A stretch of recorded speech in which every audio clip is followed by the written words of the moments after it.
علامت‌های بفرزندی و خود گرمون تستوسترون رو چی بلند می‌کند؟ موضوع امروزه ما با شما هستم دکتر امینوف روانی. علامت‌های بفرزندی یک چند علامت دارد که مردان بفرزند میشوند. از حساب وسپلین پروسسی متکدون زنشان، از حساب کیسته در تروبکاها و از حساب کم بودن سپرماتوزوید مرد یا اینکه نبودن سپرماتوزوید مرد یا اینکه از حساب قسمت هیپوفیزی مایع سری آدمیزاد و از حساب تستوسترون. بسیاری از نفرها میگویند که از حساب گروه خون هم نیز میشود.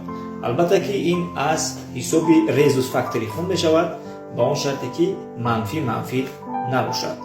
و برای بلند برداشتن سطح تستوسترون چی باید کرد؟ یکم فعالیت منتظم جسمانی را تجربه کنید، یعنی مشق کنید، مشق جسمانی نمایید. حالت اماتسیالی خود رو به جا آورید.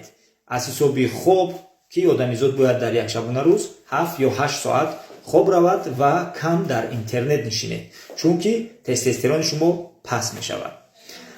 و سیوم پرهیز خود رو بهتر کنید و وزن زیادتی رو از دست دهید. نفرانی که فربه هم یا اینکه گینوکوماستی دارند، اینها میتوانند که پرهیز کنند و گرمون خودشان رو بالا نماید.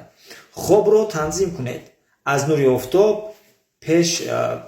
آفتاب بسیار استفاده کنید و ویتامین دی رو زیاد گیرید. خداوند نگهبانتان. با شما بودم دکتر امینوف روانی.